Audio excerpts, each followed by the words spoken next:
Olá, amigos e amigos. Estamos indo, então, começando nossa última aula aí da Lei 10.990, que é o Estatuto dos Servidores Militares, né, do Rio Grande do Sul. Falávamos ali na última aula sobre hipóteses de desligamento, né, do serviço ativo da Brigada Militar e dos bombeiros militares, tá? E aí, nessas hipóteses de desligamento, nós falamos da reforma, da transferência para a reserva remunerada e da reforma, tá? Tem mais algumas hipóteses aqui: demissão, perda do posto ou patente, licenciamento, exclusão a bem da disciplina, deserção, falecimento e extravio. São essas hipóteses que nós falaremos a partir de agora, tá? Quando só antes, embora esteja meio deslocado topograficamente aqui na lei, a reinclusão aqui fala reinclusão, tá, pessoal? Todas essas hipóteses de desligamento que nós estamos vendo agora, caso o militar volte, ele pode voltar para ativa novamente numa hipótese chamada reinclusão, é o nome, tá? Mediante novo concurso público, que é o exemplo aí de um soldado da Brigada Militar, por exemplo, que fica um tempo na brigada, peça para ser transferido para a reserva remunerada, que a gente chama de baixa no serviço militar, peça baixa, né? Daí ele resolve estudar para concurso para capitão, por exemplo, né? E faz o concurso novamente e entra na Brigada Militar aí como capitão. É possível, tá? Até porque o limite de idade é maior também, né, para oficial. Só que ele só terá a possibilidade de ser reincluído na Brigada ou nos bombeiros se tiver comportamento superior a mal, né? Ele não pode, aqui, basicamente, ele não pode ter sido desligado com comportamento mal, tá? Nós temos nas Forças Armadas e nas polícias militares as avaliações ali, né, de comportamentos, né, que ficam nas fichas dos policiais e dos bombeiros militares, né? De excelente, né, satisfatório, e não pode chegar em mal, tá, pessoal? Que seria um mal policial, um mal bombeiro militar, tá? Aí não conseguiria retornar aí por reinclusão mediante novo concurso, tá? Falamos então transferência de reserva remunerada, falamos na sequência aqui sobre reforma, tá? Sobre reforma. Falamos da reforma por idade, né? Os limites ali, 70 anos de idade, 65 anos de idade, né? 70 para oficiais e 65 para os praças, tá? E todas as possibilidades ali de reforma ali, julgado incapaz definitivamente, né? Caso não possa ser readaptado, e as demais ali, né, que nós conversamos na aula passada, tá? Sobre a incapacidade definitiva, nós temos várias possibilidades. A incapacidade definitiva é aquela que o policial ou o bombeiro não consegue mais voltar ao serviço ativo, tá? Nós temos 5 hipóteses aqui. 4 delas referentes a serviço, 3 referentes ao serviço diretamente, né? Que primeiro é ferimento sofrido em ação policial ou alguma enfermidade contraída em face aí, né? Em decorrência de agressão sofrida pelo policial em serviço, né?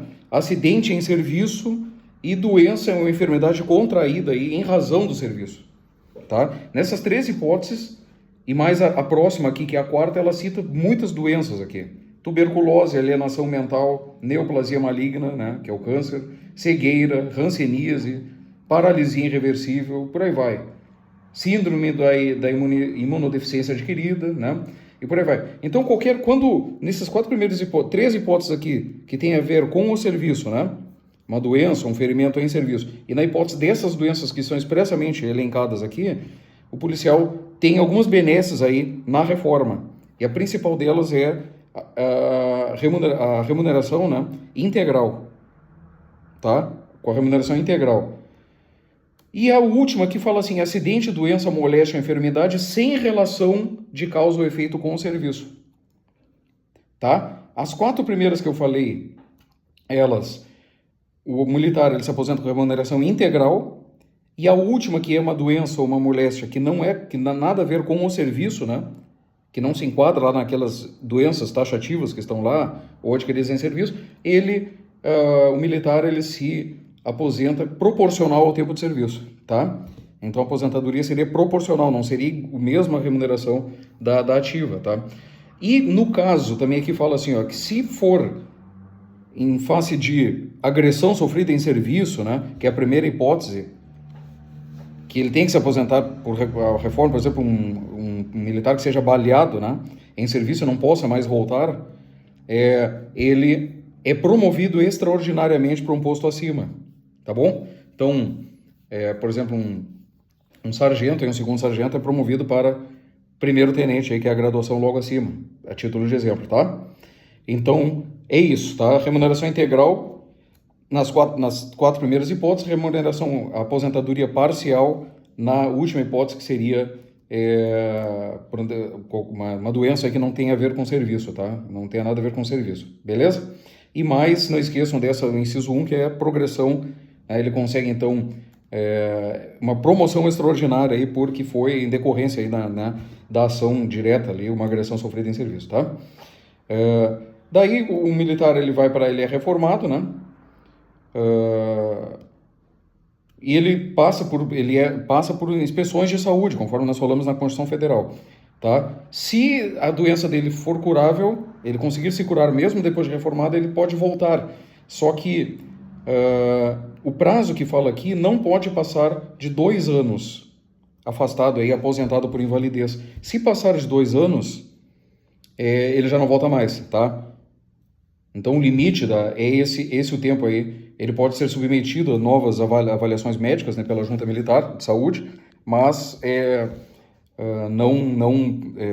quando passar de 2 anos, aí torna-se definitiva a reforma, então ele não volta mais, tá? Demissão, pessoal, que é uma outra hipótese de desligamento. A demissão é exclusivamente para oficiais. É um termo parecido até com a iniciativa privada. Os oficiais dos praças têm nomenclaturas distintas, tá? Lembra, por exemplo, conselho de justificação para os oficiais, conselho de disciplina para os praças. Aqui é a mesma coisa, demissão é para os oficiais, tá? Que pode ser a pedido ou ex officio. Sempre falar ex officio é porque foi no interesse da administração, sem o interesse daquele oficial. Ele foi excluído, tá? Então, a pedido é isso, ele pede para ir embora, então ele pede demissão, é como se fosse iniciativa privada, né?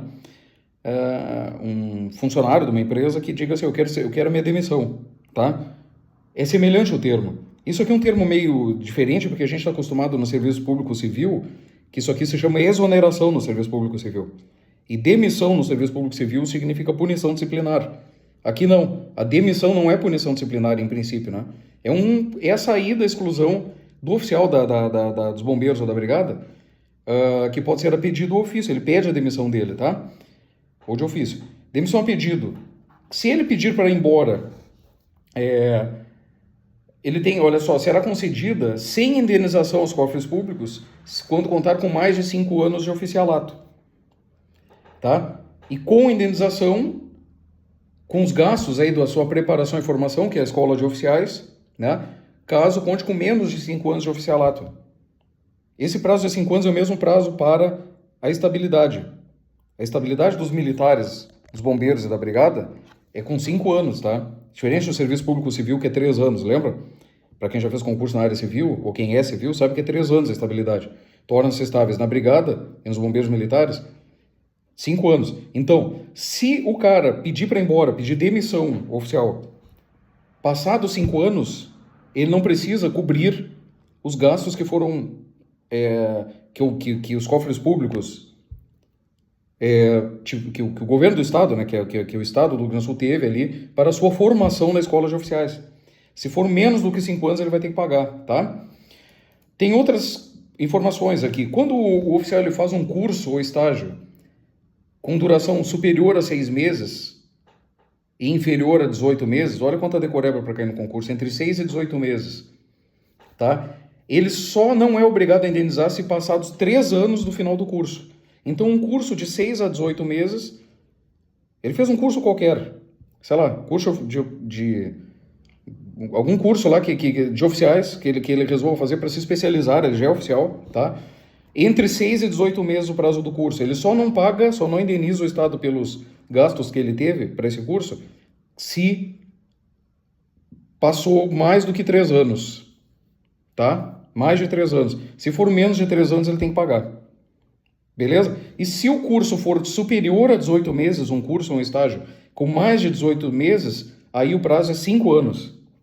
Tá bom? Ele tem que indenizar. Olha quanta decoreba. Resumo da história. Falando de curso ou estágio, tá?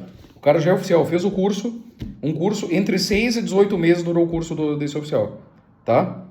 Ele tem que pagar, ele tem que ficar no mínimo 3 anos depois do curso para não ter que indenizar o que foi gasto com ele no curso.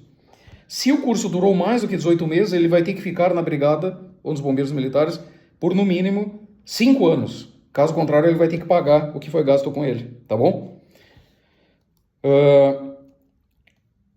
Essa, eu falei hipótese de demissão a pedido. Tem as hipóteses de demissão ex officio agora, né? Primeiro, empossado em cargo público. Estranha a sua carreira. Ele fez um outro concurso público, tanto faz que concurso seja. Faz concurso para auditor da Receita Federal, por exemplo, um oficial da Polícia Militar. Daí ele vai ser, logicamente, demitido ex officio, porque ele não tem como acumular cargo público, né? De auditor da Receita e oficial da Brigada dos Bombeiros. Então ele é transferido automaticamente para a reserva. Não remunerado, é lógico, porque ele não pode acumular provento de aposentadoria com o que ele vai ganhar lá na Receita Federal. Entenderam? Também, outra hipótese de demissão dele, quando ele perde o posto, quando ele é considerado indigno para o oficialato. Lembro que é só o Tribunal Militar do Estado que pode declarar indigno para o oficialato, por um processo judicial que corre aí na Justiça Militar, tá? Daí ele é demitido ao final. Para voltar, caso ele tenha sido demitido ex officio pelo Tribunal Militar, ele só volta com o próprio Tribunal Militar. No caso, ele pode então repensar aí a sua decisão, né, e reintegrar esse policial, tá? Só o tribunal. Não pode o tribunal demitir por ser indigno do oficialato e outra autoridade, a exemplo do governador do estado, não, admite de novo, não pode, tem que ser o próprio tribunal, tá? Possibilidades de indignidade do oficialato, tá aqui. Fica sujeito à declaração de indignidade do oficialato e, consequentemente, o que? A demissão, tá? Quando ele for condenado por tribunal civil ou militar a pena restritiva de liberdade superior a 2 anos, automaticamente, tá? Independentemente de ser militar, ele cometeu um crime fora da esfera militar, do serviço, mas foi preso pela Justiça Civil, inclusive, tá? Numa briga de trânsito, sei lá, um oficial da brigada nem se identificou como oficial, não tem nada a ver, mas ele, numa briga de trânsito, matou uma pessoa lá, deu um tiro, tá? Ele vai ser preso, ele vai ser julgado pelo tribunal do júri. Ao final, a pena, o crime de homicídio é de 6 a 20 anos, ele será condenado no mínimo a 6 anos, ele já vai perder o cargo dele a patente dele de oficial, porque ele foi condenado a mais do que 2 anos, tá? A pena privativa de liberdade, tá? Outros crimes aí que a sentença passada determina como pena acessória, porque o juiz criminal, pessoal, aqui ele está falando de civil também, não é só o militar, tá? Nessa mesma briga de trânsito aí, o juiz ele pode declarar, além dos 6 anos de reclusão, ele pode declarar também a perda da função pública. É uma pena acessória que está prevista no Código Penal, tá? Então é o caso aqui. Crime para qual comine essa pena acessória. Julgamento por conselho de justificação, tá? Que é o conselho que faz ali o processo administrativo ali para identificar ali se o oficial cometeu alguma infração, né? Considerado culpado, e também na hipótese de perder a nacionalidade brasileira, porque para ser policial militar ou bombeiro militar tem que ter a nacionalidade brasileira. Não esqueçam, voltando lá na Constituição Federal agora, que a nacionalidade brasileira pode ser nato ou naturalizado. Brasileiro nato ou naturalizado, tá? O naturalizado, então pode um brasileiro naturalizado, que era estrangeiro e conseguiu naturalização brasileira, fazer concurso para oficial da brigada, ou para a praça da brigada. Não esqueçam que o brasileiro naturalizado, de acordo com a Constituição Federal, só não pode fazer concurso para oficial das Forças Armadas, mas não é impeditivo de fazer concurso para oficial das forças auxiliares, que são as polícias militares, tá bom? Então, mas se ele perder a naturalizado, porque o nato nunca perde a nacionalidade, brasileiro nato, tá? Se ele perder, ele perderá, consequentemente, a patente dele de oficial da Brigada Militar, tá? Seguimos, então, daqui a pouco para concluirmos ainda hoje, aí, nas próximas 2 aulas, 1 ou 2 aulas, a nossa matéria aí, da Lei 10.990.